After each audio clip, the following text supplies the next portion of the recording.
Hello friends, আসসালামু আলাইকুম। Welcome back to my channel. This is Medha. আশা করছি তোমরা সবাই ভালো আছো। আজকে আমরা সপ্তম শ্রেণীর ডিজিটাল প্রযুক্তি বইয়ের 21, 22, 23 পৃষ্ঠা নিয়ে আলোচনা করব। তো চলো দেখে নেওয়া যাক।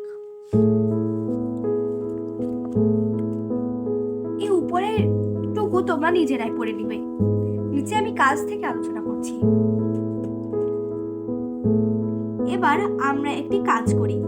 নিচে বেশ কিছু বুদ্ধিবৃত্তিক সম্পদের উদাহরণ দেওয়া হয়েছে।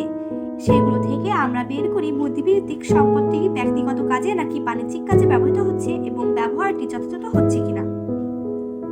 ক, মিজান বাংলা সিনেমা দেখার জন্য একটি ওয়েবসাইটে নিবন্ধন করল। সেখানে নির্দিষ্ট ফি পরিশোধ করে তাদের গ্রাহক হলো, কিন্তু ওই ওয়েবসাইটে সিনেমাটি দেখানোর জন্য সিনেমার প্রযোজকের কাছ থেকে অনুমতি গ্রহণ করা হয়নি। মিজান এখন খুশি মনে পছন্দের সিনেমা দেখছে। সিদ্ধান্ত: মিজান ব্যক্তিগত কাজে বুদ্ধিবৃত্তিক সম্পদ ব্যবহার করছে, কিন্তু ওয়েবসাইটটি সিনেমা প্রদর্শনের অনুমতি না নিয়েই তাদের প্ল্যাটফর্মে বাণিজ্যিক কাজে ব্যবহার করছে।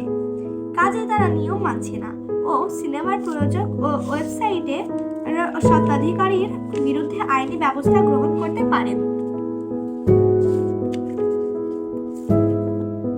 এটার অ্যান্সার আমাদের দেওয়া ছিল। আমরা এখন খ নিয়ে আলোচনা করি। মিতু প্রয়োজনীয় একটি সফটওয়্যার অনলাইনে খুঁজতে গিয়ে দেখলো 50 টাকা দিয়ে সফটওয়্যারটি প্রস্তুতকারক কোম্পানি থেকে লাইসেন্স কিনে নিতে হবে। মিতুর বন্ধু হেনা বলল, আমার কাছে এই সফটওয়্যারটি আছে, কেনার কোনো প্রয়োজন নেই, তুই আমার কাছ থেকে সফটওয়্যারটি কপি করে নিস। মিতু বলল, এটা একদম উচিত হবে না।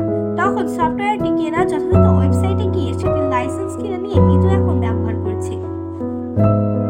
এর সিদ্ধান্তটি কি হতে পারে সেটি আমরা দেখে নিই।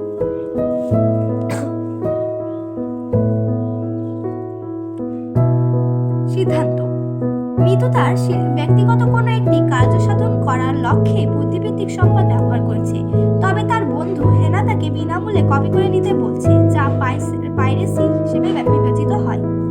অথচ মিতু তার নিজস্ব মূল্যে সফটওয়্যারটি কেনার জন্য যথাযথ ওয়েবসাইটে গিয়ে সেটির লাইসেন্স কিনে সফটওয়্যার ব্যবহার করেছে, যা আইনগত দিক থেকে সঠিক পদক্ষেপ। এটির অ্যান্সার আমরা দেখে নিয়েছি। এর পরবর্তী পৃষ্ঠায় যাওয়া যাক। গ, একটি বিখ্যাত কোমল পানীয় তৈরির কোম্পানি তাদের ফর্মুলা বাংলাদেশে একটি বাজারজাতকরণ কোম্পানির কাছে চুক্তিবদ্ধ হয়ে প্রদান করলো, কিন্তু অন্য আরেকটি কোম্পানি সে একই কোমল পানীয়র নামে বাজারে পণ্য বিক্রি শুরু করলো। তখন যে কোম্পানি এই ফর্মুলা কিনে নিয়েছিল তার আদালতের দ্বারস্থ হলো। এর সিদ্ধান্তটি কি হতে পারে চলো দেখি।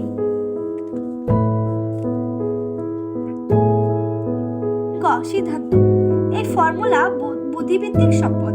কোনো এক কোম্পানি যথাযথ আইন মেনে এই ফর্মুলা চুক্তির মাধ্যমে বাজারজাত করতে পারবে, তবে অন্য কোম্পানি কোমল পানীয়র নামে লেবেল এবং ফর্মুলা নকল করে বিক্রি করলে তা হবে দণ্ডনীয় অপরাধ। সুতরাং এই সিদ্ধান্তে উপনীত হওয়া যায় যে কোম্পানি এই ফর্মুলা কিনেছে তারা আদালতে মামলা করতে পারবে।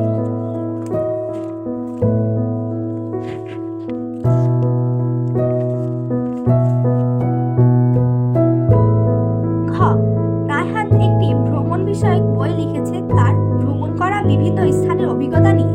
রায়হান একটি প্রকাশক প্রতিষ্ঠানের সঙ্গে চুক্তিবদ্ধ হয়ে মেধাস্বত্ব পাবার শর্তে এই বইটি প্রকাশের অনুমতি দিয়েছে। সেই প্রতিষ্ঠানটি এই বছর বইমেলায় বইটি প্রকাশ করেছে ও বইটি পাঠকদের মধ্যে সাড়া ফেলেছে। এটির সিদ্ধান্ত কি হতে পারে চলো দেখি। সিদ্ধান্ত: রায়হান যা করেছে তা বুদ্ধিবৃত্তিক সম্পদ। সে নিজের বুদ্ধি কাজে লাগিয়ে বইটি লিখেছে। বইটি প্রকাশের জন্য মেধাস্বত্ব পাবার শর্তে সে চুক্তি করেছে, তা আইনগতভাবে সঠিক। বইটি প্রকাশিত ও বিক্রি হওয়ার মাধ্যমে রায়হানের মেধা বিকশিত হয়েছে। তাছাড়া রায়হান ও প্রকাশনা প্রতিষ্ঠান উভয়ই আর্থিকভাবে লাভবান হয়েছে। তো আজকে আমার ক্লাসটি এই পর্যন্তই ছিল। আশা করছি তোমাদের অনেক কাজে লাগবে। ধন্যবাদ।